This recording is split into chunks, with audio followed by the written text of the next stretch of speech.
atau kasusnya revisit intention terhadap birdwatching tourist. Kelompok 5 ini sendiri terdiri dari saya, Vanessa Isma Sabira, dan nanti akan dilanjutkan oleh Harya Vandika dan juga Zahra Fania.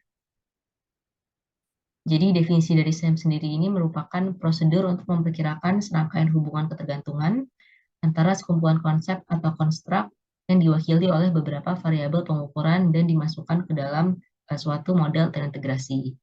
SEM ini meneliti struktur keterkaitan antar konstruk yang dinyatakan dalam serangkaian persamaan struktural. Nah, konstruk di sini sendiri merupakan istilah yang memiliki arti variabel yang tidak dapat diamati atau diukur secara langsung, atau bisa disebut juga laten gitu ya, variabel laten, sehingga dibutuhkan variabel pengukuran lainnya atau indikator untuk dapat mendefinisikan dan mengukur konstruk ini. SEM juga secara eksplisit memperhitungkan kesalahan pengukuran atau measurement error, di mana kesalahan pengukuran ini merupakan sejauh mana variabel yang diamati tidak menggambarkan konstruk yang diteliti dalam SEM. Nah, dari definisi ini, SEM memiliki beberapa karakteristik. Ini mungkin tadi udah sempat disebut juga beberapa. Jadi SEM ini merepresentasi konstruk sebagai variabel yang tidak dapat diamati atau laten dalam suatu hubungan ketergantungan, terus juga estimasi hubungan ketergantungan ganda dan saling terkait yang tergabung dalam suatu model terintegrasi, dan juga penggabungan measurement error secara eksplisit. Jadi SEM ini dapat memperhitungkan keandalan yang kurang sempurna dari variabel yang diamati dan juga memberikan analisis pelemahan dan bias estimasi karena terjadinya kesalahan pengukuran ini. Lalu terakhir juga ada penjelasan tentang kovarian antar variabel yang diamati. Jadi saya berusaha untuk mewakili hipotesis tentang rata-rata, varians, dan kovarians dari data yang diamati dalam jumlah yang lebih kecil dari parameter struktural yang ditentukan oleh model dasar yang sudah dihipotesiskan. Lalu ini ada beberapa statistik yang terasosiasi sama SEM. Sebenarnya ada lebih banyak lagi ya di sini, cuma ini beberapa yang mungkin bakal lumayan paling sering muncul. Ini pertama ada absolute fit indices. Ini merupakan indeks yang mengukur goodness of fit atau badness of fit untuk model pengukuran dan struktural. Lalu ada average variance extracted atau AVE. Ini ukuran yang digunakan untuk menilai validitas konvergen dan diskriminan. Lalu ada chi-square difference statistic, merupakan statistik yang digunakan untuk membandingkan dua model SEM yang saling bersaing. Lalu ada composite reliability atau CR, ini jumlah total varian score sebenarnya dalam kaitannya dengan total varian score. Lalu ada confirmatory factor analysis atau CFA, teknik yang digunakan untuk memperkirakan model pengukuran. Lalu endogenous construct ini setara dengan variabel dependent. Jadi mungkin kalau di kita sebenarnya construct ini lebih familiar disebut sebagai variabel. Lalu juga ini exogenous construct setara dengan variabel independent. Lalu ini ada statistik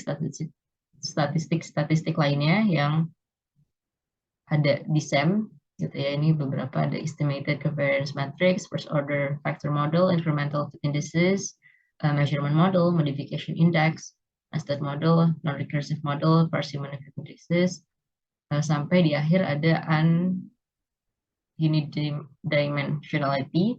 Terus beberapa dari ini juga sepanjang presentasi nanti akan dibahas lebih lanjut lagi. Lalu ini ada foundations of SEM. Ini dua model yang ada di SEM. Pertama, measurement model atau model pengukuran. Ini model pertama yang diestimasi dalam SEM. Jadi di measurement model ini peneliti melakukan penilaian validitas indikator untuk setiap variabelnya. Jadi kalau misalnya setiap variabel udah terbukti valid, baru peneliti dapat melanjutkan ke model selanjutnya, yaitu structural model. Jadi ini yang di measurement model yang di kiri ini, variabelnya ada variabel A. Kalau misalnya itu udah diukur valid berdasarkan variabel-variabel pengukurnya ini yang X1, 2, 3 ini, baru lanjut ke structural model atau model struktural. Jadi ini ya model kedua yang diestimasi dalam SEM. Di sini dilakukan penelitian lebih lanjut tentang bagaimana variabel berkaitan satu sama lain. Jadi tadi di sini ada variabel A, gimana dia berkaitan sama variabel B. Dan ini perlu didasarkan sama model teoritis yang udah ada.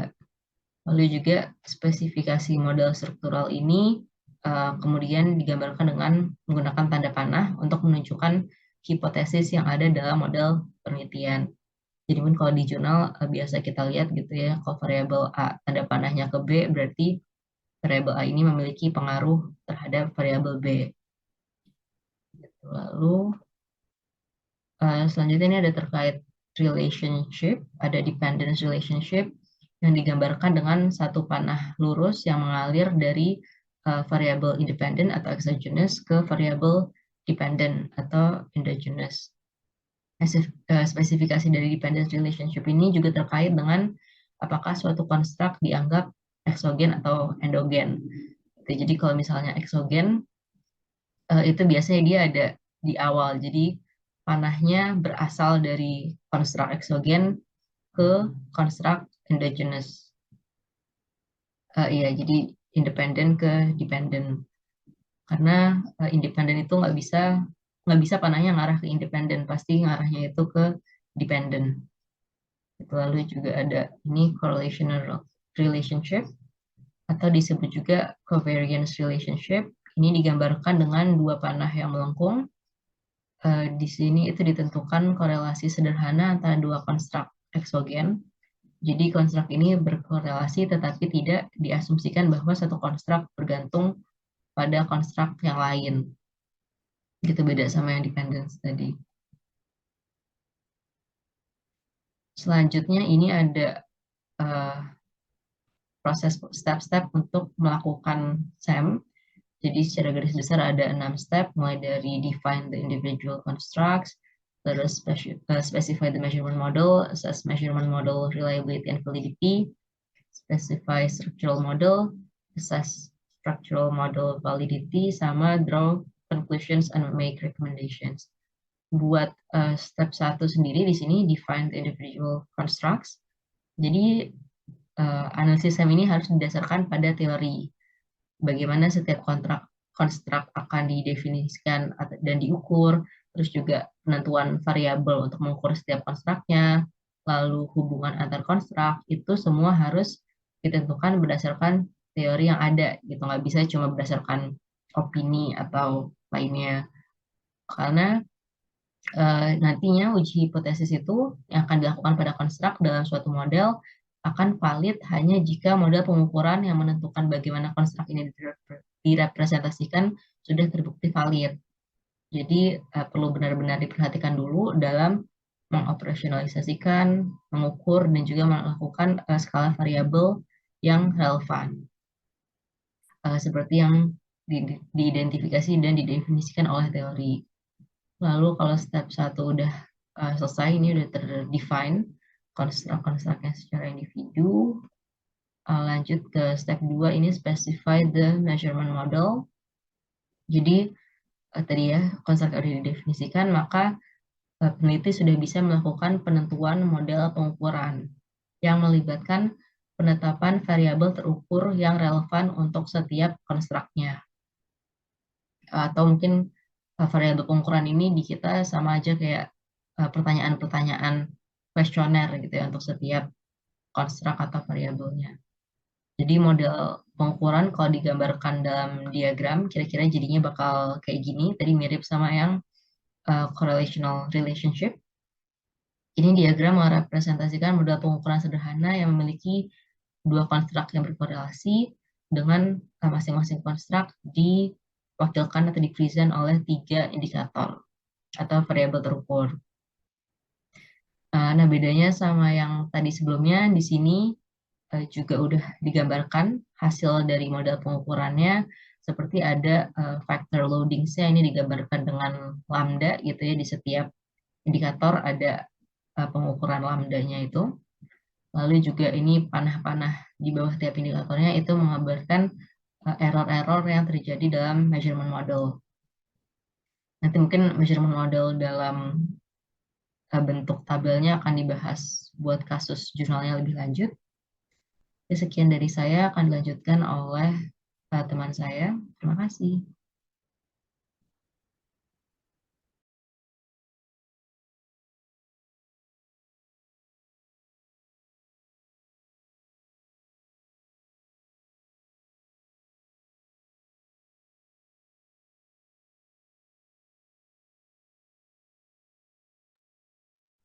Oke, selanjutnya saya Zarakannya akan melanjutkan materi presentasi eh, yang selanjutnya itu Assess Measurement Model Fit.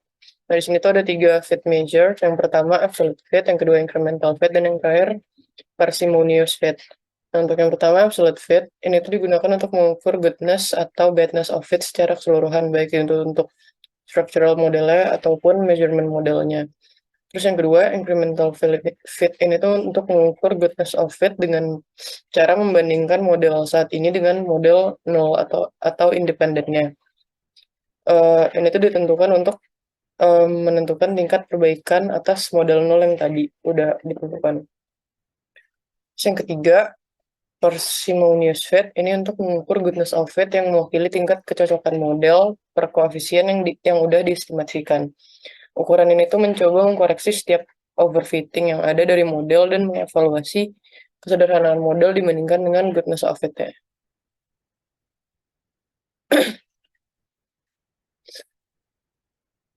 Nah, terus ini ada fit index-nya yang digunakan buat nge-assess model fit-nya. Jadi di sini multiple fit index itu tuh harus digunakan untuk menilai kecocokan model, Indeks-indeks tersebut itu tuh harus mencakup uh, x x quadrat value yang diasosiasikan dengan degree of freedom. Terus yang kedua, dua absolute fit index, yaitu satunya untuk goodness of fit index dan yang kedua untuk badness of fit index. Terus harus mencakup incremental fit index juga dan parsimony fit index buat membandingkan kompleksitas dari model. Nah, terus ini tadi buat nge-assess menggunakan X kuadrat, itu tuh menggunakan model fitnya namanya chi-square. Nah, uji chi-square itu memberikan uji statistik untuk mengetahui perbedaan dalam covariance matrix. Nah, ini yang di atas rumusnya, dan yang di bawah untuk SEM, itu tuh degree of freedom-nya pakai rumus yang di bawah ini. Nah, terus selanjutnya, yang harus dilakukan adalah nge-assess model reliability-nya. Nah, di sini tuh model reliability bisa di-assess menggunakan composite reliability atau CR. Nah, di sini rumusnya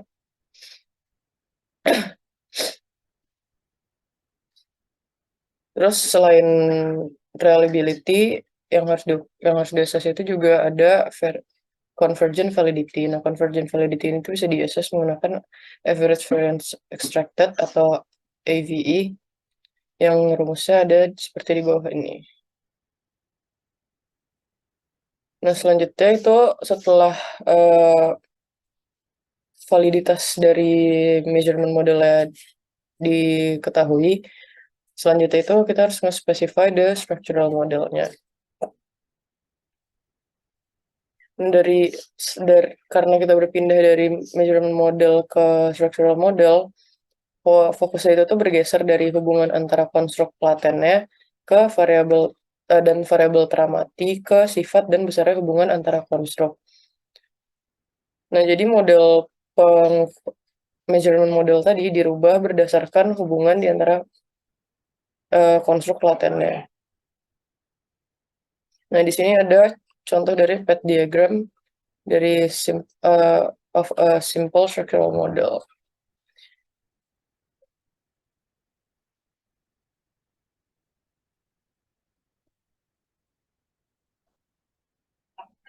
Ini selanjutnya untuk nge-assess structural model validity ada beberapa step yang bisa digunakan. Yang pertama itu assessing fit. Nah, buat assessing fit ini tuh cara yang digunakan itu sama kayak nge-assess measurement model yang tadi udah dijelasin. Nah, terus selanjutnya ada comparison with competing models. Nah, buat melakukan comparison ini tuh bisa menggunakan chi-square difference test. Terus itu yang di atas dan yang di bawah ini. Lalu yang selanjutnya itu testing hypothesis relationship. Nah, dalam SEM, hubungan teoritis itu biasanya ditransformasikan menjadi hipotesis yang dapat diuji secara empiris. Teori struktural itu tuh dapat dianggap valid kalau hipotesisnya itu bisa didukung dalam analisis SEM. Nah, terus yang tahap yang terakhir itu ada structural model diagnostic. Structural model diagnostic ini itu juga caranya sama kayak nge-diagnose measurement model yang tadi udah dijelasin sebelumnya. Nah, terus tahap selanjutnya setelah nge-assess validity dari structural model adalah nge-draw conclusion dan make recommendation. Nah, setelah itu ada higher order confirmatory factor analysis.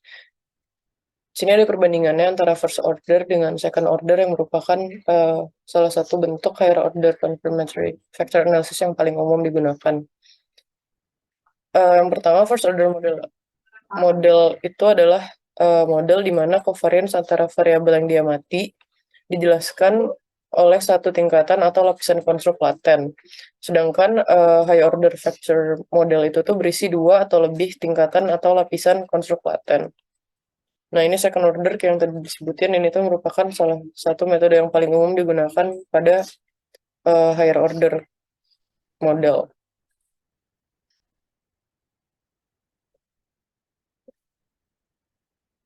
Ya, sekian, terima kasih.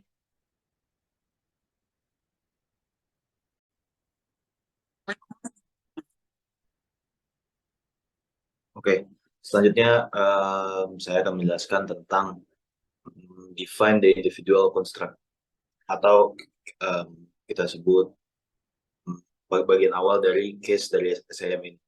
Nah, kalau di case kita itu kita bakal pakai jurnal yang namanya Bird Watching Tourist Revisit Intention Based on Structural Equation Modeling. Nah, kalau dari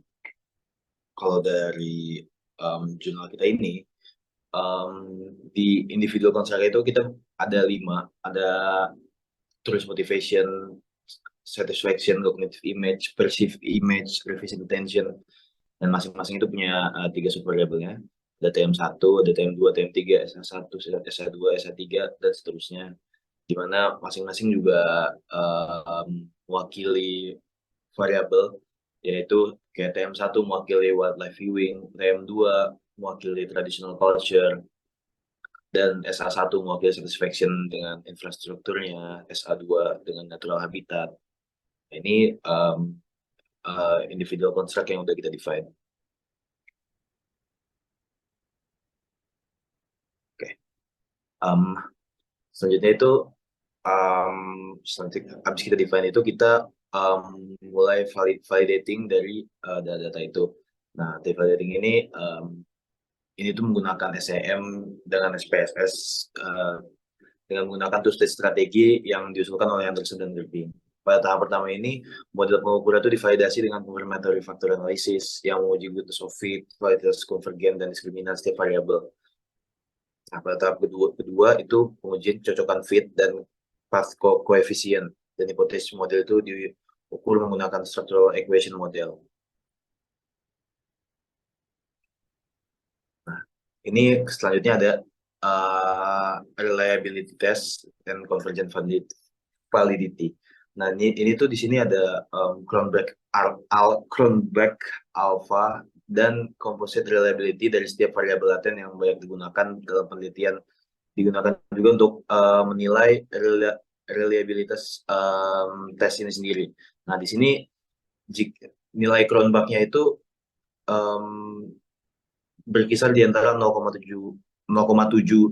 hingga 0,917. Nah, karena nilai Cronbach ini di atas suatu threshold tertentu, kalau di sini itu adalah lebih 0,7 nilai Cronbach. Nah, itu data-data itu bisa disebut cukup reliable untuk digunakan. Nah, kemudian ini ada struktural modelnya, ada tourist motivation, ada satisfaction, ada revisit intention, perceived image, cognitive image. Nah itu kita udah bikin jalurnya. Tourist motivation ke revisit intention itu H1D diwakilkan oleh H1D, tourist motivation ke satisfaction itu diwakilkan dengan H1C, dan seterusnya yang ada di gambar ini.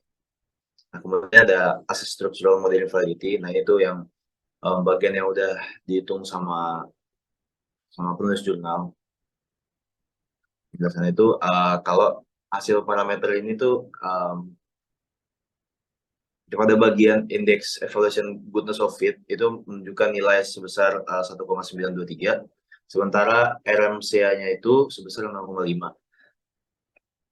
Nah, kalau dari semua yang udah ada di dalam perhitungan ini itu, kalau seluruh validitas keseluruhan modelnya itu udah cukup baik. Kemudian ada penjelasan selanjutnya itu ada motivasi wisatawan berpengaruh positif dan signifikan terhadap citra kognitif yang mendukung hipotesis itu H1A. Kemudian citra kognitif ini juga berpengaruh positif dan signifikan secara statistik terhadap H2A, H2B, dan H2C. Selanjutnya, perceived image itu atau citra kognitif itu juga berpengaruh positif terhadap kepuasan dan niat berkunjung kembali atau H3A dan H3B. H3 dan H3B. Kemudian kepuasan itu juga berpengaruh terhadap niat untuk berkunjung kembali. Dengan begitu peningkatan kepuasan itu berkorelasi dengan peningkatan kemungkinan wisatawan itu untuk kembali dan merekomendasikan destinasi atau variabel H4. Nah, di sini tuh hipotesis H1B, H1C, H1D itu ditolak. Kenapa sih? Karena itu nggak ada hubungannya dengan kepuasan, dengan perceived image, dan dengan niat berkunjung masyarakat untuk kembali berviewing. Nah, kemudian terakhir ada conclusion and discussion. Nah, di conclusion and discussion ini cognitive image, perceived image, dan tourist satisfaction itu ternyata berpengaruh positif terhadap minat berkunjung kembali wisatawan ke tempat tersebut. Nah, cognitive image ini memiliki pengaruh terbesar, yaitu 0,219, yang kedua di satisfaction, yang ketiga perceived image, dan motivasi wisatawan juga berperan positif terhadap niat berkunjung kembali. Nah, selanjutnya itu ada cognitive image dan persepsi menunjukkan efek positif dan signifikan terhadap kepuasan wisatawan dan tingkat pengaruh cognitive image. Bisa dilihat di sini kalau angkanya itu lebih tinggi daripada perceived image. Hal itu menunjukkan bahwa wisatawan birdwatching itu lebih memperhatikan kekayaan jenis burung, keanekaragaman berbagai hal di situ daripada memperoleh kesenangan dari diri sendiri, itu kesenangan batin.